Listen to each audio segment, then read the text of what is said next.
Hello, dear listeners. John Moe here. Great episode of Depresh Mode coming up. Peter Sagal from Wait, Wait, Don't Tell Me will be my guest, and some other special guests coming up too. But first, I want to tell you that we are currently in the Max Fund Drive. It's our annual funding drive. It's how we pay for the show. It's how the show exists. We know a lot of you are really enjoying Depresh Mode. You count on it. It's part of your life. It helps explain some things. It helps you connect with other people. Well, it costs money to make it and bring it to you. So it needs support. Support it, it will be there. No support, no show. I'm not asking you to pay for the whole thing, but just like $10 a month. You get some cool thank you gifts, more about those a little later in the episode, and you make a positive change in the world. You build the show. You make it exist, succeed, grow. We can only do it with your help. Go to MaximumFun.org/join. Hello, Peter Sagal. Hello, John Moe. How are you? Oh.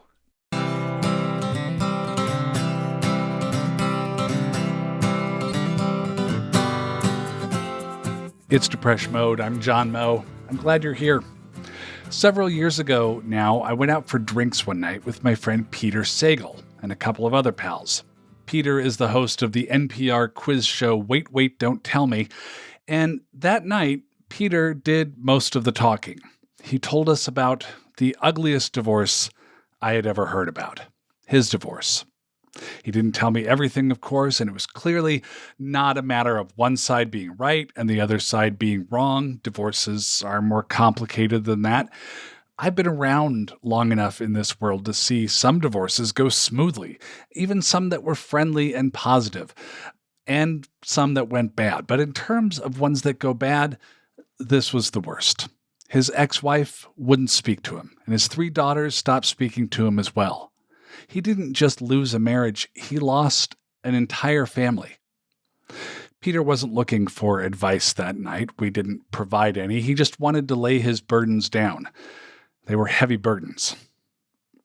Then, a few years after that, Peter was my first guest on my old podcast, The Hilarious World of Depression, where he revealed for the first time publicly that he had been dealing with depression for a long time.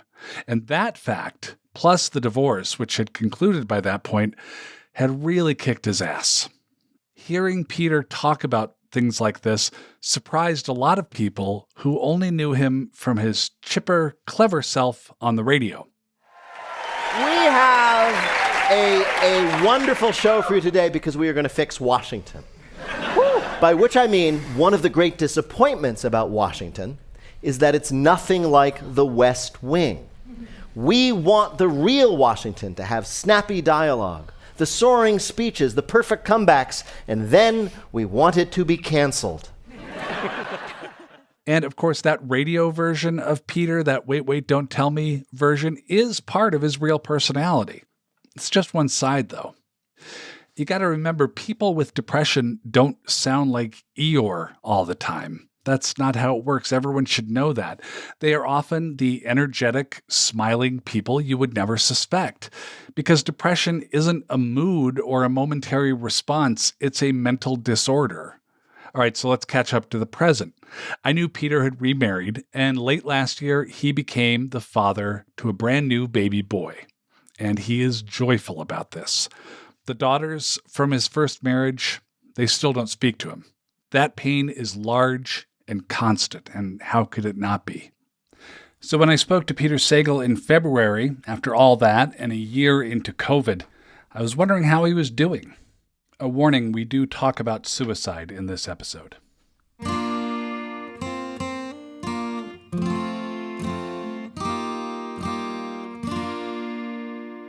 I'm actually fine.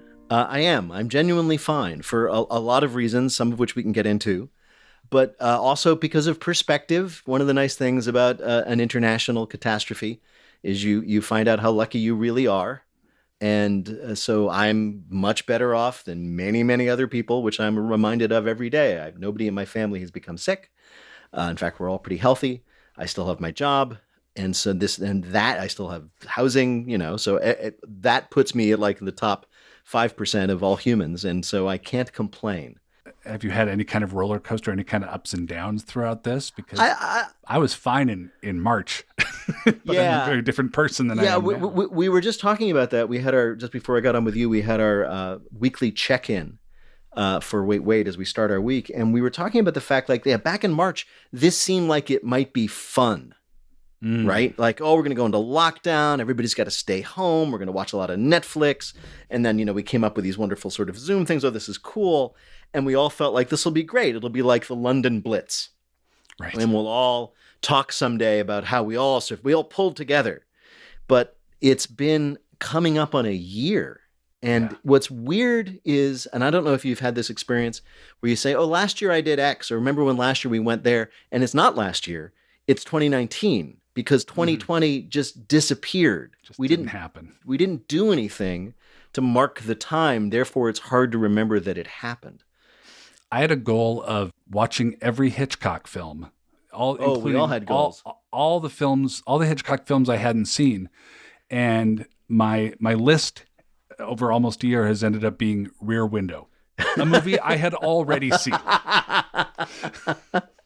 Well, I was going to learn to play the piano. We all had dreams. So I talked to you a few years ago, kind of kicked off this whole idea of talking about depression and mental obstacles, whoopsies. Whoopsies, yeah. That was in 2016. I wanted to call you back because your life seems so different now from what it was then. Yeah. So set the table a little bit. Where was your head at when I talked to you 4.5 years ago? My head was, in a bathysphere at the bottom of the sea, I think. So just to set the scene, if I remember correctly, was it the end of 2016 or the very beginning of 2016? I think we talked in like August, like late August. Really? Okay. Yeah. In 2016, I had just finished legally a 3-year-long saga of divorce, which I've talked about in other contexts, including your show, but suffice to say it was pretty bad. And not for the usual reasons that divorces are bad, i.e., it wasn't so much that my relationship with my ex-wife was over. That was fine. It should have been over. I think we both agree on that. It was that my relationship with my 3 daughters, who at that time were teenagers, was profoundly damaged. And that was very, very difficult in ways that, let me put it this way. It's something I've learned it's best not to talk about for a variety of reasons. One of them being that the more I talk about it, the worse I feel. But there are also other issues of like their privacy. 2 of them are now legal adults. They're in the world. And I don't feel right talking about what happened in their childhood without their, permission, cooperation. So I'll just leave it there. But it was very, very bad. Suffice to say, and this may come up again in our conversation, I felt a little bit like I was living a combination of the book of Job as written by Franz Kafka. And what I mean by that, I know, not good. What I mean by that is, as with Job, everything that I had thought I had, a family, children, whatever, had been suddenly and taken away from me. And it was Kafka because it was somehow my fault, but I couldn't figure out why. And so it was very hard. 5 years later, is 2021.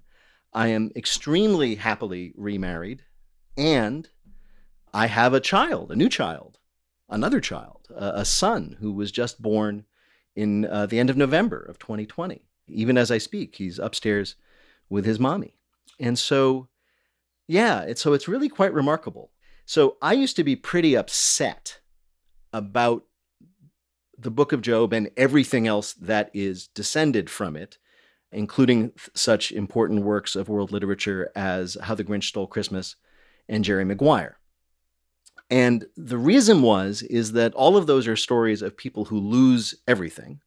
In the case of Job, his cattle, his children, his wealth. In the case of Jerry Maguire, his career as a sports agent. And in the case of The Grinch Who Stole Christmas, The Who's Christmas.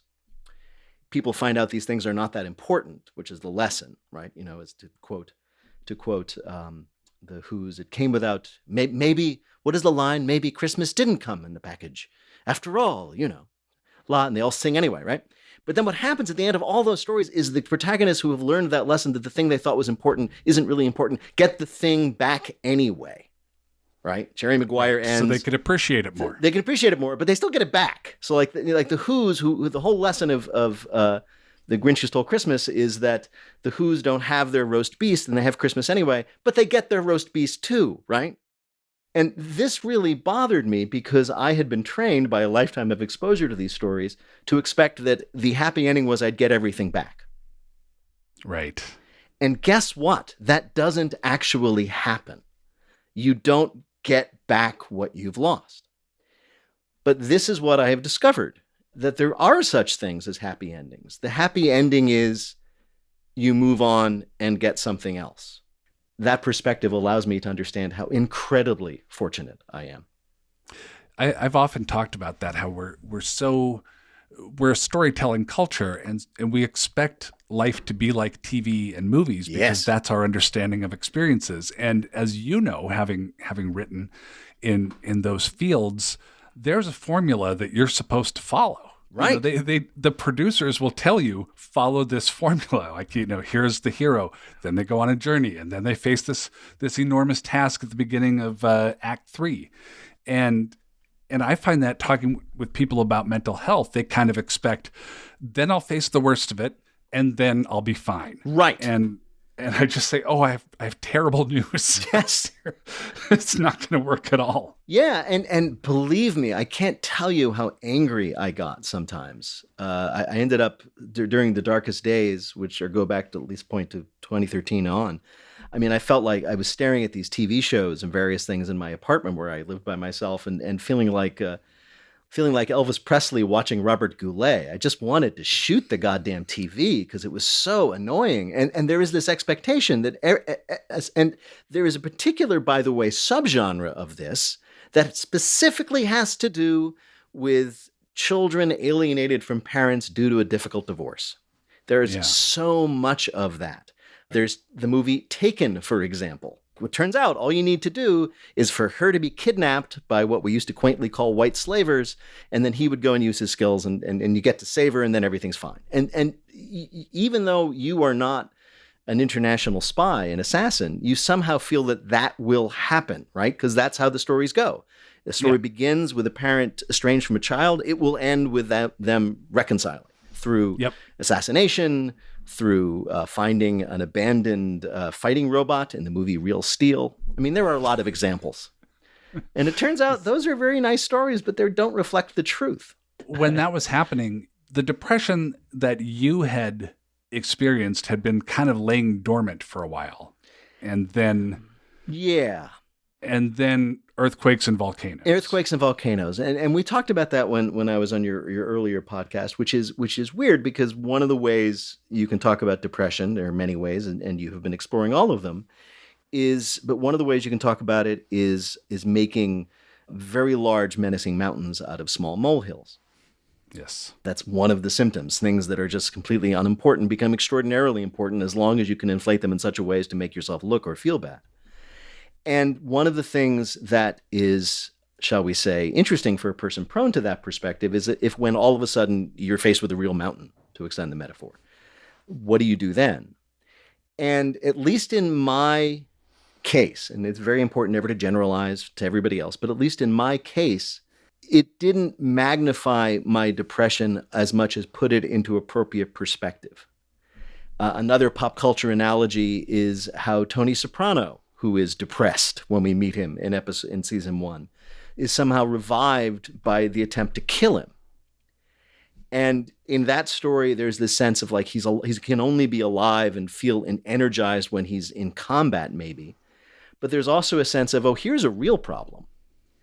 And so in addition to finally seeking treatment before all this began, I found I didn't have enough time to be like depressed because I, frankly, had people who were at least metaphorically trying to kill me. So it focused the mind in a way that was at least, if not useful for me, I don't want to say it did me a lot of good, it preserved me in a way that I would not have expected. So then what was the road ahead? You're faced with this mountain. Did you see a path before you on how you could... Absolutely not. You could make your life better? Absolutely not. I did not see, and that was one of the reasons it was so difficult to deal with, is that I could not see, as we've been discussing, any way to that happy ending. But what I could eventually figure out, and I in fact ended up writing a whole book about this, is that if I could get through each day, then tomorrow I could see what happened. And if you're hearing an analogy to recovery, that's probably not an accident. I think I adopted some of that mentality. If everything seems impossible, if you cannot see any end to the darkness, then don't think about that. Don't think about how this is all going to end. Just get through the day. Just get through the day. And so it was a day at a time then. It was very much one day at a time. And I don't want to be too bleak, but especially considering who I'm talking to and the concerns that you've written about at great length. But there were some days it was like, well, I won't kill myself today. I'll just get through the day. It'll be, it's not going to be any better tomorrow, but I'll get through it today. And I did. And in a weird way, that attitude of not learning to not expect anything, and believe me, I had to have many expectations shattered over and over and over and over again before I finally arrived at the fact, nothing good is going to happen, but get up every day and do what you needed to do anyway. And then tomorrow we'll see.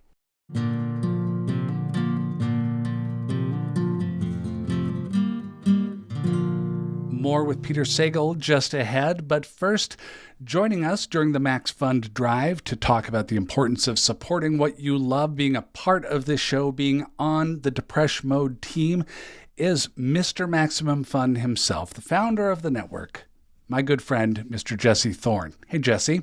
Hi, John. How are you, buddy? I'm doing great because this is the time when people are coming out in support of what we're doing on Depresh Mode, and the support is kind of built into the reason for having the show. So many times, conversations about mental health and about mental illness are ones that people have kept a little hush-hush, but it doesn't have to be that way. And more people are recognizing that. They're talking on our show, and we are telling people that this is how it works. It exists because you support it. And I got to say, I'm so happy to be a part of Maximum Fun. It is the perfect place for me. I feel so welcome, so at home, and I feel like we're really doing some good in the world together. This is a show that you created. This is a show that you're making on your terms for the benefit of you and the folks who want it, the folks who are listening right now. And part of what attracted me to Maximum Fun, and part of why every radio colleague I knew kept saying, go over to Maximum Fun and do some stuff, is that the idea of you're creating something, you're doing some good in the world, you're in it for the right reasons, you're not trying to take over the world, you're not trying to be dominant and defeat all the other shows.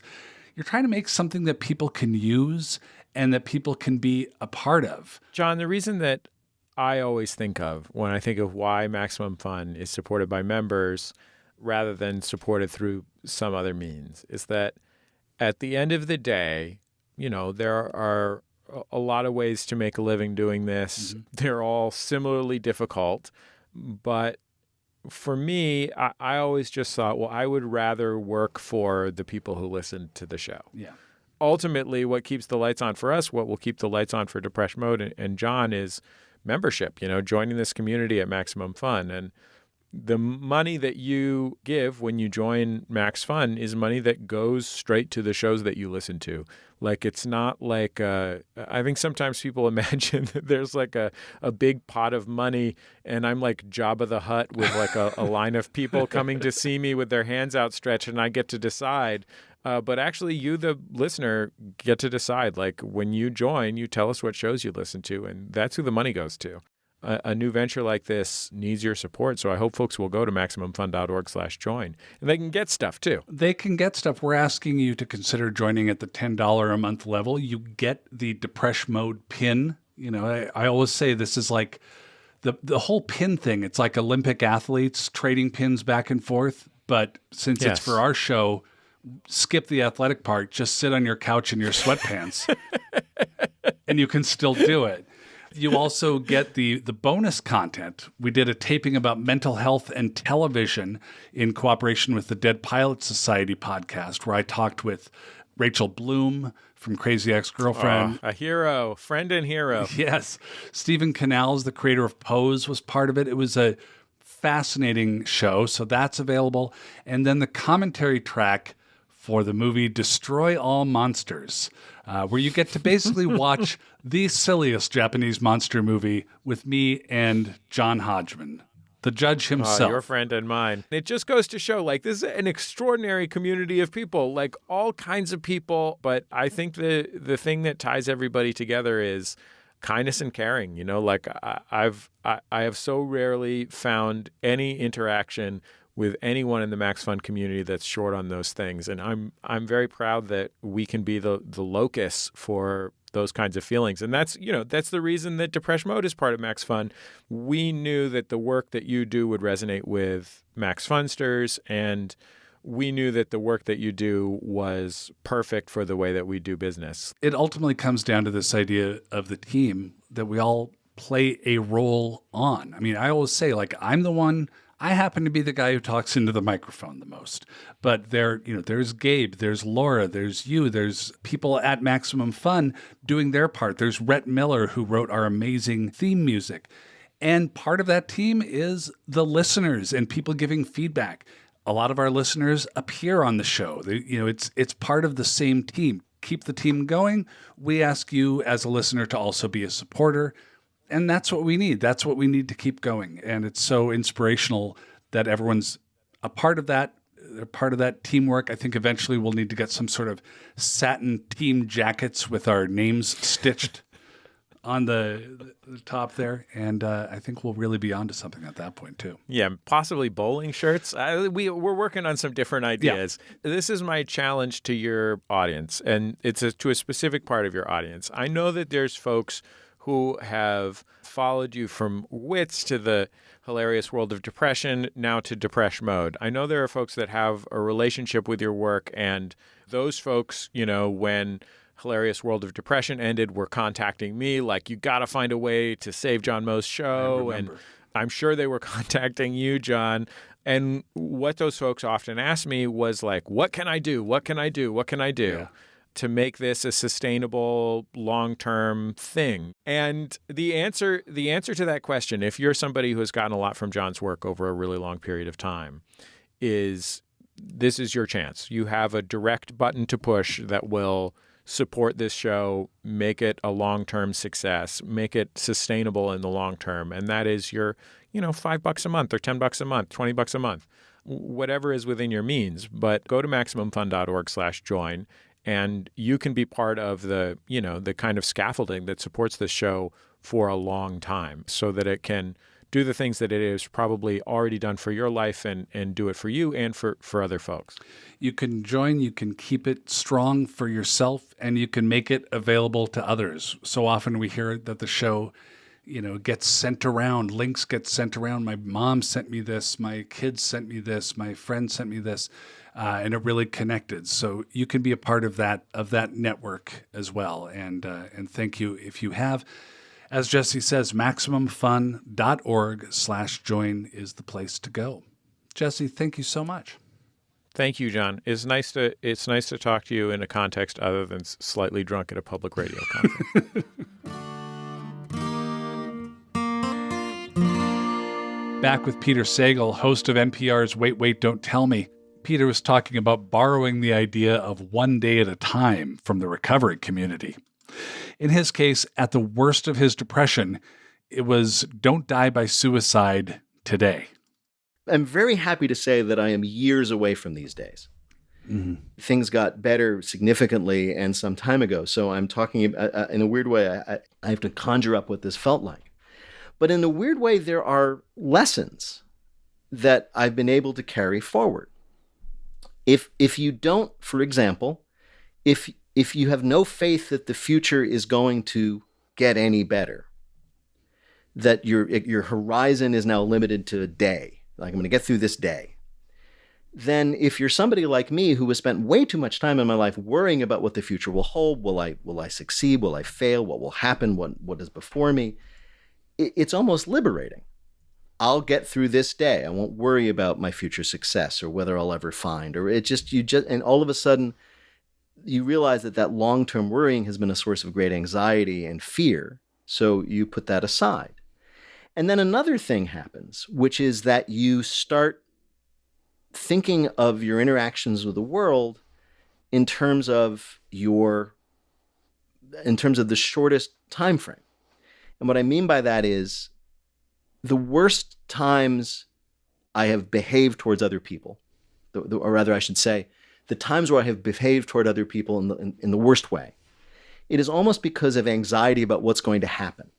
If I don't stand up for myself, then I will be, I'm going to yell at this person because if I don't establish my dominance, then down the road, whatever is going to happen. If I don't assert my position, if I don't, get in good with this person and suck up to them, then maybe, if I do that, maybe, and I'm not proud of that either, then maybe that person will invite me into their project or whatever.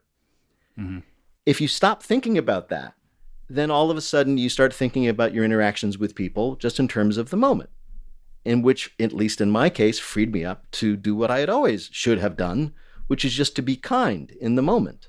Focus more about that person in the moment rather than what that person might do to me or against me unless I act now.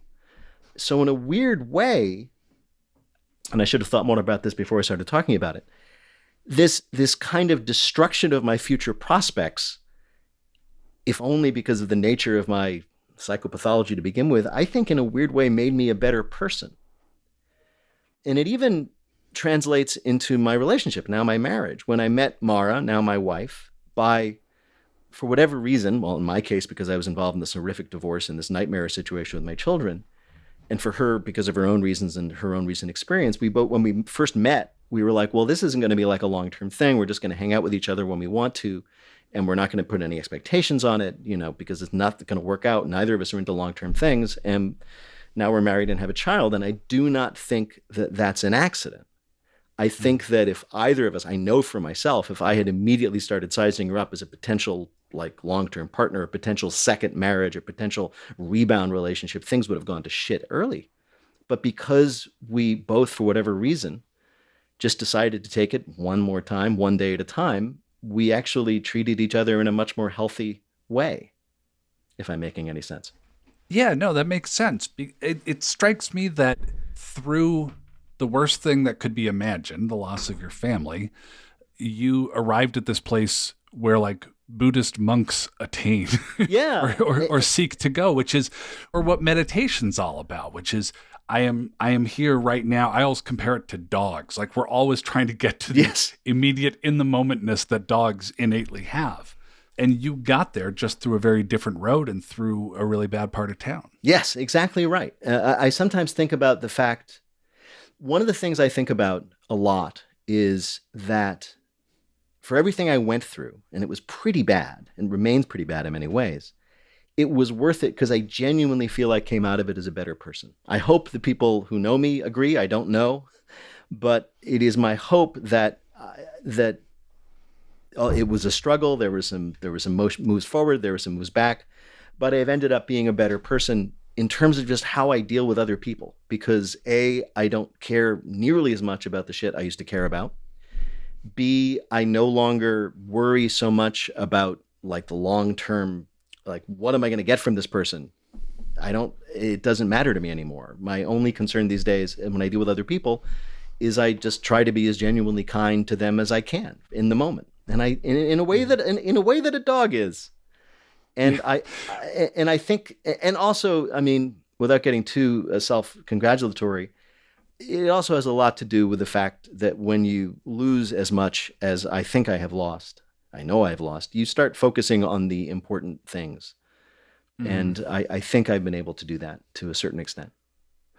And has the depression, has the anxiety problems, did that fade? Did that slowly recede, or was it going strong the whole time? I mean, I've been, obviously, like any person with our mutual problem, it will always be there, but I have to admit that it hasn't been nearly as bad as it was. And I consider that for a number of reasons. A, medication, which I didn't finally get on until around 2012. That's helped a lot. Let's not dismiss that. But frankly, it also has to do with my extricating myself from what even I think my ex would agree was a toxic marriage. in which many of the dynamics both triggered and exacerbated the symptoms of my depression. I mean, when people would talk to me about, my first marriage, I'd say, well, basically, I'd always spent my life worried whether or not I was a piece of shit, so I decided to marry somebody who was sure. And so getting myself out of that and into a much, much healthier relationship helped tremendously. I mean, everybody knows that you can't be talked out of depression. Mm-hmm. It's a cliche in the discourse that nobody can tell you not to be depressed. It doesn't work that way, and I agree. But man, it really helps to be with someone whose view of you is so much better than your view of yourself. Mm. And if you work at it, you can get to the point where instead of arguing with that person, and this is something I used to do, holding that person in vague contempt because they're foolish enough to think that you're admirable, to actually find yourself wanting to prove that person right. In which we get back to another cliche about dogs, is be the person that your dog thinks you are. And with all respect to my lovely wife, I discovered that instead of, thinking somebody, in her case, it was a fool for liking me and thinking I was admirable, I decided to entertain her in that delusion and devote some effort into making sure she never figures out the truth. So when this first became apparent that Mara thought you were okay, did you just not believe her? Did you think, oh, what a fool? It's hard to say. I mean, we had an immediate connection in a way that I didn't think was really possible. If we want to talk about delusions invoked by popular culture, we can talk about true love. And all of a sudden, I'm actually having one of those relationships that had I seen it on TV or film, I would have gone, oh, come on. And that was true from the beginning, I'm proud to say. But, basically I think it was, again, just a sense of this isn't going to matter. I don't need to be this person. I don't need this person to be A or B or C. I don't have to mind any imagined flaws of D, E, or F because nothing's going to happen. It's all just in the moment. And at least in my case, both I think my judgmental mind was put at ease, and maybe also the parts of me that are more easily judged were banished for the moment. And so there was an ease to it for the most part. It hasn't been flawless. That had never been present before. And I think it's because I had always worried so much about everything. Well, it sounds like you weren't putting your self-regard in her hands, which is a really healthy thing to do, and probably a little more likely to happen with someone who's been around the block a few times as you have. That's absolutely true. Yeah. I mean, I didn't. And it's weird to describe because if my wife were to come down and tell me right now that she doesn't care for me anymore and that she's done with me and she thinks I'm awful, I would be devastated. And yet at the same time, the fact that I haven't worried about that nearly as much as I have with almost every other intimate relationship I've ever had in my life has made that scenario far less likely. Well, I think, too, as a professional stage manager, she would know not to walk in the middle of the interview. Yeah, in addition, yes, also that. And also as a professional stage manager, she's very used to dealing with very fragile egos. Right. Right. She's so good at performers. She married one. She's really, really good at being the sane person in the room. Yeah. And understanding that some people just need to be a little nuts. And in order to do their work, let's put it that way. And now there is an Elliot in the world. There is an Elliot Weimer Sagal, named after Mara's paternal grandfather, who she never had the opportunity to meet, but we've heard wonderful things about. 2 L's, 2 T's. Don't get it wrong. I have. I hate to ask this because I feel like I'm asking it because you're older and because you've had a family before. Whereas if you were 25, nobody would ask why you're having a baby because it's what people do. Right. But I'm going to ask it anyway and know that I'm a terrible person for asking it. Why a baby now? Why a baby now? Mainly, let me put it this way. It was a very different choice for Mara than for myself. Mara is younger than I am. She has not had a child in the way that I have. But she made her own journey to the acceptance that that's what she wanted. For me, it was more complicated because I had 3 children and it had not gone well.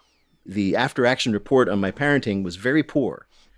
I certainly don't think that the feedback forms as filed by my extant children would have been very positive in terms of recommending that other people should try my services as a father. So that was something to struggle with. And there was also the sense of, when you're so concerned about regaining what you've lost, is it okay to move on to something else, right? Mm-hmm. Another child, another family.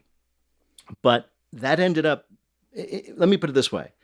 My decision started as an act of what I thought of as generosity toward my wife, i.e., I have children, she doesn't. Who am I to deny her what turns out to be a deep desire of hers just because I've already done it? I'm not going to do that, right? You know, if your wife wanted to see Paris and she never has, and you've seen Paris, you're not going to say, I've already been there. No, you'd take her to Paris. Mm-hmm. To expand that to a much more significant life choice, just because you've had children is no excuse to prevent your wife from having a child if that's what she wants, and that's what she ended up wanting. So that's fine. It started that way. What it ended up being is getting back to what we were discussing earlier, to discover what a real happy ending is. And a real happy ending in this life, maybe for some people it works out differently, but in my experience so far, a real happy ending is not getting back what you lost in spades, getting the roast beast and all the Christmas presents down from Mount Crumpet, but moving on and hopefully getting something else. And so having the short version of all this is, having lost my prior family, I now have a new one. And I've come to understand that is the absolute best anybody can hope for in this earth. And again, I am a lucky man. I always say that at the end of The Grinch, it works out great for everybody except the Beast. Yeah, the Beast. No one ever thinks about the Beast. No. The Beast was the Beast. I mean, Beast wasn't always roasted. It was just a beast walking around. Wouldn't it be bizarre if there was like an original like director's cut in which the Beast were alive when the Grinch stole it, and the Beast was like, I'm saved.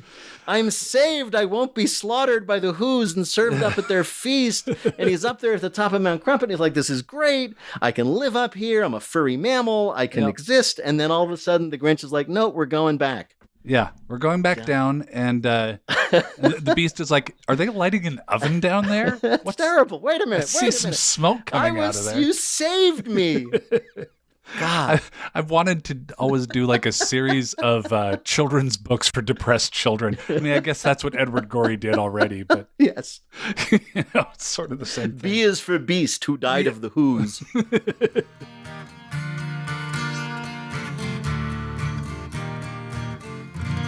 More with Peter Sagal in just a few moments. But first, as I said earlier, this is the Max Fund Drive. This is when everybody comes together to support the shows that they love. This is how Depeche Mode is able to exist. And we're coming together right now. People are coming in, helping out.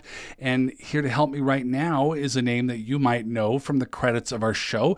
It's senior producer Laura Swisher, the Swish. Hey, Laura. Hello, John. I am so excited for this, our first Max Fund Drive, so we can gather teammates and gather support. And I'm so excited to build a new show with you. I was so excited to find out that you were looking for a new network. And as you know, our managing director was the one who turned me onto it. And so I started listening to A Hilarious World of Depression to get a feel for the type of show this could be. And I was blown away. I thought just to be able to hear honest conversations that don't feel like they're prescriptive, but they're just people talking, I think is just so valuable. And I'm just so glad that you're a part of Maximum Fun. Well, it's been a heck of a year, for everybody, and even if you have a diagnosis or if you don't have a diagnosis, everybody's got some obstacles going on right now, I think, and what we try to do is bring those conversations out into the open, make them entertaining, make them informative, make them useful in the daily experience of having a mind in the present day, because it's historically there's been this idea that mental health should never be talked about in public. There's a lot of shame about it. There's a lot of stigma to it, and we're doing things a little different. And now it's time for you to do your part, dear Depeche Mode listener. Preshies, my Preshies. Oh, I like that. You like that? I'm working on that one. Preshies, yeah. Every time I say my Preshies, someone sends me a picture of Gollum. But, you listen to the show, you know that it helps you and it helps others and it helps society, especially during this time when we need all the help we can get. Support from people just like you, coming together, forming a team, putting your name on the roster. That's how the show's able to exist. I mean, I have my part in doing the interviews and the writing. Gabe puts the shows together. Laura, you're tackling some big picture stuff for the show. We're all doing our part for the team. And now it's up to you, the listener, to do your part, make it possible. Together, we're going to build a community that does good in the world. So go to MaximumFun.org/join.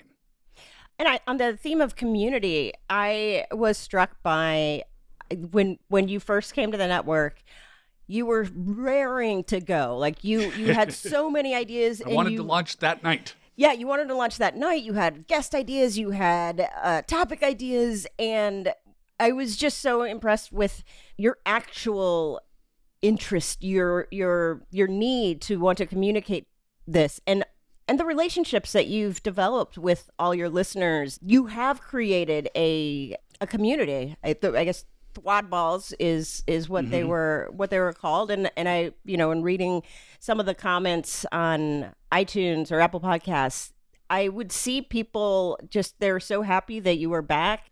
I want you to be supported for all the work that you've put into it. Well, it's the most important thing I can think to do with the abilities that I have. It's the most important use of my time I could think of. And it's really exciting because I think there's a lot of people coming together to be a part of it with me. And it's, starting a new show, you get to be one of the sort of founding supporters of the show, know that you're making this thing possible and you're making it possible to keep going. But Laura, you also can get stuff, right? So if you join at MaximumFun.org/join, we have a pin. We are officially part of the Piniverse. We have the Depression Mode pin available, and you also get bonus content. So we have. You want me to tell you about the bonus content? I want to hear. Cool. I want to hear what your pin is. Oh, it is the sort of smiley, frowny icon from our logo, from our tile. So you get that little guy. And you get the intrigue of people looking at it as it's pinned to your lapel or hat or wherever you want to put it. And, it's a little code. It's like a hobo sign carved onto a barn. Like, so we can recognize each other in the wild. The pins are traditionally very popular. If anyone is so inclined, you want the Depression Mode pin, you can get that by joining or upgrading to $10 a month. That will get you the pin. Even if you're not able to do $10 a month, there's $5 a month, and $5 a month, you get bonus content. And that's actually, you have some great bonus content, but in addition to what you're about to tell us, they get access to every show on the network's bonus content, and as well as like all the past shows. So it's hundreds of hours of great, amazing content. But so I know, what did you do this year? Because it's very exciting. I'm coming out of the gate hot. I was so excited. So we're doing a crossover episode with the Dead Pilots Society podcast, and I'm going to moderate a panel of TV writers talking about mental illness on the screen, on television. And so we're going to have Rachel Bloom from Crazy Ex-Girlfriend. She's part of that. Stephen Canals, who's the creator of the show Pose, which is such a wonderful show. Yeah, I know. And so that's going to be a really illuminating thing because there's better and better portrayal of mental illness going on with some of these pioneers as an antidote to some of the real trash portrayals that have existed in years past. And then another one, I'm doing a special movie commentary track. I'll be wisecracking along with Judge John Hodgman to the 1968 Japanese horror classic, Destroy All Monsters. And if you've never seen this, Swish, I have never seen this. Oh my God. Godzilla, Rodan, Mothra, people in big rubbery suits, people in space helmets, lots and lots of people running around and smashing model buildings. It is glorious. That sounds great. I'm in. You're in. See? It's there. It's strong. Join our team. MaximumFun.org/join. It's super easy to do, and we appreciate your support. Thank you, Swish. You're welcome. Thanks, John.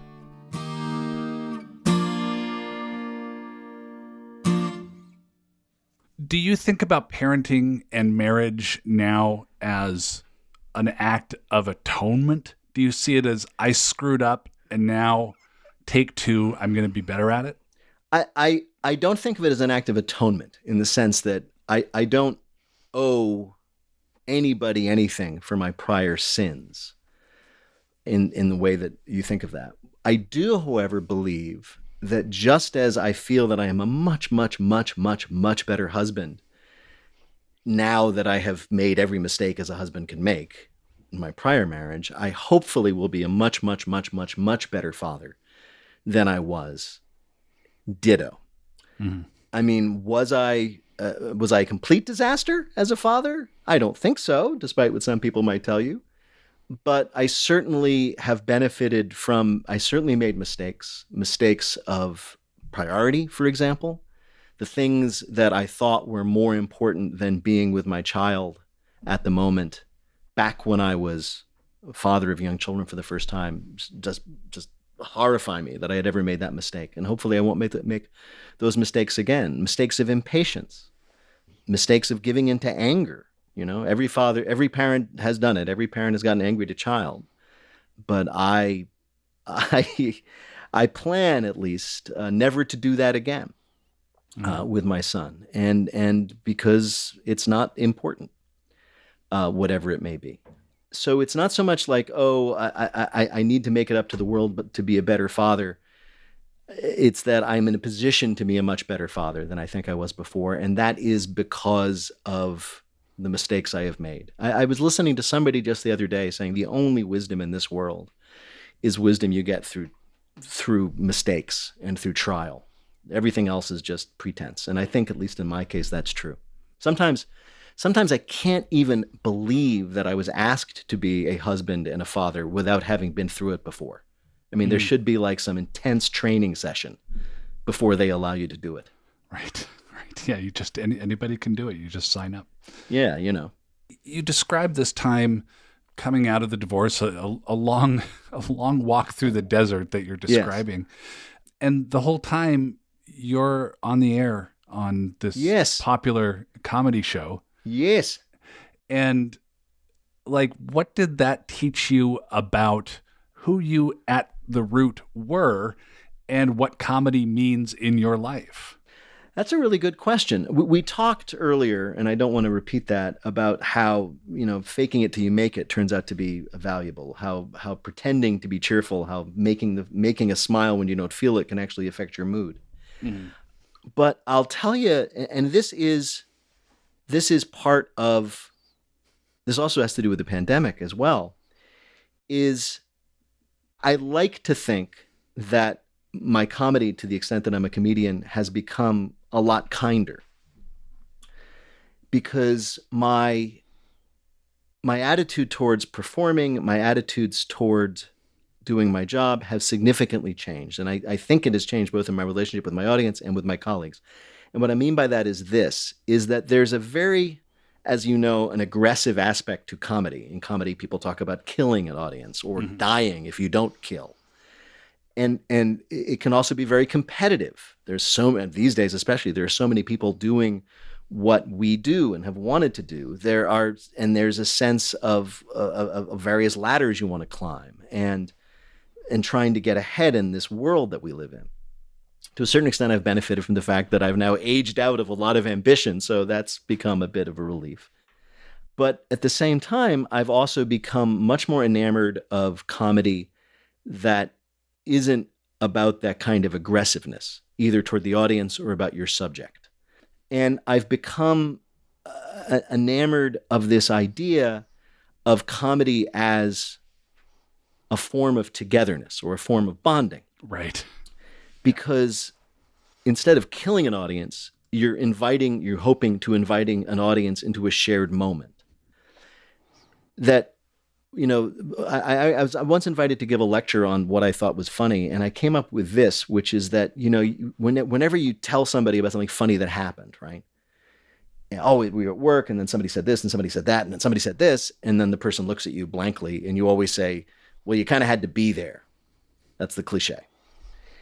And if you dig down, what you mean by that is, if you were there, there was a group of people in that room, maybe in that theater, if you're talking about a performance, who for 1 second, because of the surprise and delight of something that happened, the performance, the joke, the accident, were all there together, living the moment exactly together. They had all been brought out of their heads. My friend Chris Ware, the cartoonist, says that everybody has the habit of narrating their own lives all the time as if it were a novel. So you're always thinking about what just happened and what's going to happen next. When a moment of comedy delight happens, everybody's kicked out of that and you're all there together and you're all watching the thing together. It's why I think you and I both came out of the theater and still love the theater, why you and your shows have tried to do live shows, why I do a live show, because you're all there together. And when something happens, it is a commonality and a bonding and a sharing that is not hostile and not aggressive, but benign and welcoming and joyful. And I have gotten far, far more interested in that kind of, in that use of comedy. I'm not as much interested in being the sharpest or the meanest or the most brilliant kind of take on any given topic.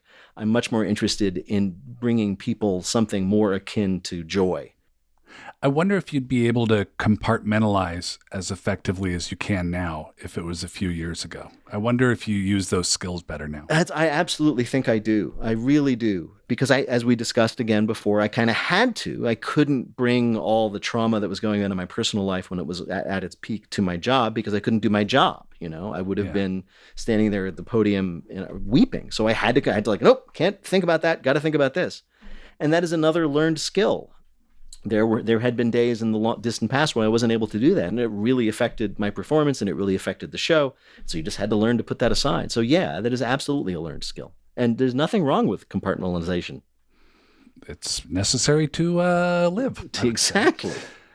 So if I have to ask about your mental health today, like we know that something like depression isn't like, it doesn't go away like an ear infection, but where is it today? Where is your mental health today? My mental health is, I'm pleased and almost scared to say, better than it's ever been. And I think that has a function of a lot of things. I really do think that to a certain extent, I was really profoundly affected by what I went through. And I hope the people in my life will agree that I came out of it a better person than I went into. It gave me perspective, gave me a sense of patience with the world and its problems that I never would have had before. The entire idea of don't sweat the small stuff, and it's all small stuff, was proven to me over and over again. So that helps. Having, for really the first time in my life, a genuinely healthy, mutually supportive relationship is a wonderful, wonderful thing. Being old enough to appreciate what you have as opposed to worry about what you're not going to get or what you don't have yet is a blessing. With age, at least in my case, comes some wisdom and peace. And finally, having a small child really focuses, it's hard to be selfish and self-involved, or at least it should be, when you have a small child to take care of. So let me put it this way, how best to express this. I used to waste a lot of time worrying about the future, and now I spend more profitably time creating the future, and that's a better way to be. How's your sleep? Not bad, weirdly. I've had the same kind of anxiety, sleep problems that everybody else had. Particularly, it manifests in really weird dreams. Does anybody else have this problem? I think it's because we're not getting enough input from the rest of the world, so our brain has to make up for it at night, so our dreams become crazy. But my sleep is okay. I'm doing fine. I really am. Peter Sagal, thank you so much, and best to your family. Thank you, John. Best to yours. And I look forward to you someday starting a third podcast in which I can be a guest on that. It's a tradition, after all. We get into these patterns with mental health. It's a new podcast. Yeah. I show up. Right. It's great. Yep. Well, your show will run as long as nobody tells you. Exactly. It's built right into the name. Yes, it's the day. I mean, it's almost like an ancient Egyptian curse. The day that someone arises to tell us, then it shall crumble into dust. It shall crumble, and only Mo Rocca shall remain. Exactly.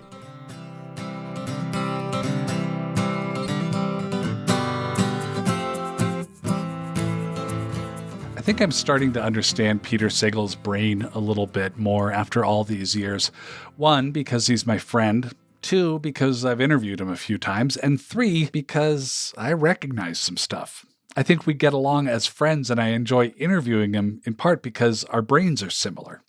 I've been told that I intellectualize things like situations, relationships, my mental health, which doesn't mean not feeling them. You still feel them intensely. It's just that you also run them back through your head a lot, sometimes late at night when you're trying to sleep. You analyze, you theorize, you experiment.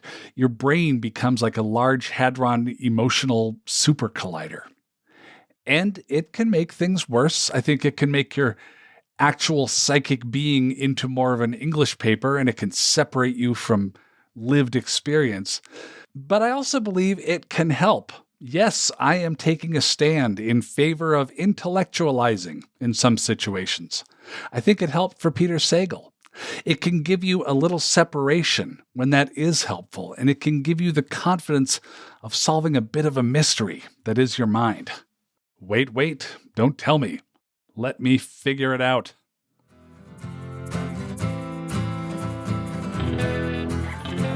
Next time on Depeche Mode, you have millions of fans, billions of views of your videos you make with your friends.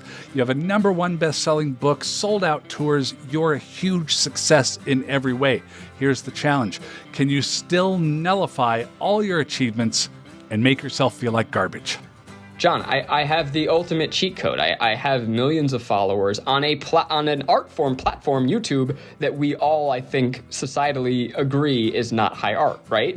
That is at least what we think of it right now. So I have all these followers, so great, they're going to go buy my book. So I'm a #1 New York Times bestseller, but it doesn't count. He's got all this. Yeah. Doesn't count. I went on I have a podcast, whatever. It feels like cheating. Zach Kornfeld of the Try Guys joins me. And again, we are in our very rare but very necessary fundraising period here on Depeche Mode and at Maximum Fun. It's the Max Fund Drive.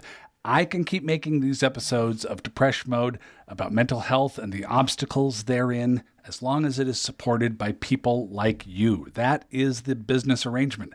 I want to do that. I want to keep making those. I plan to because I think you understand that it's worth paying for what you like, for what you love. It's worth it to be on a team, even if it's just at the $10 per month level.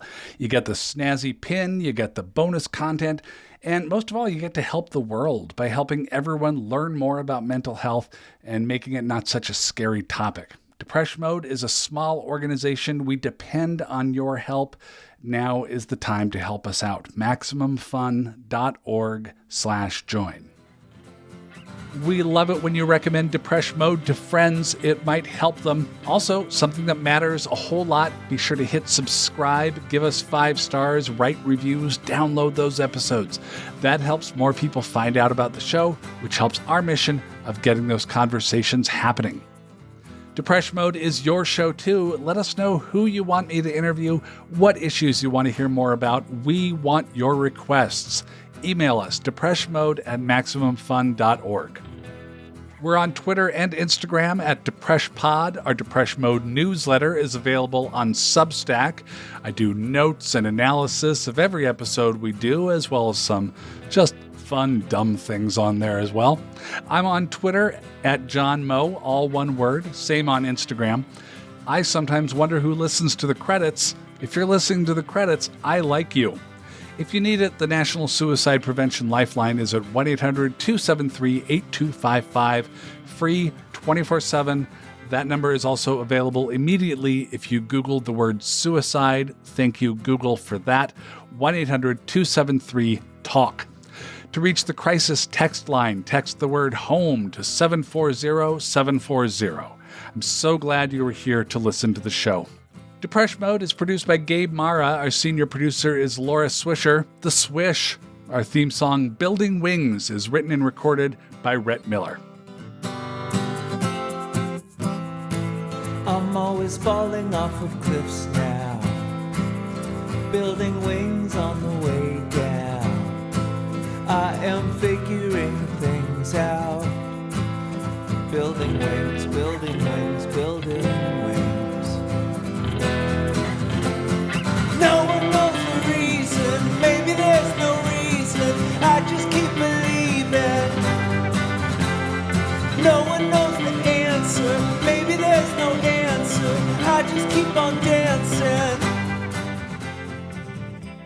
This is Shanna from Baltimore, and I believe in you.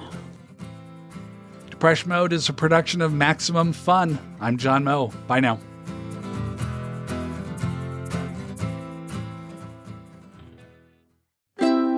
MaximumFun.org.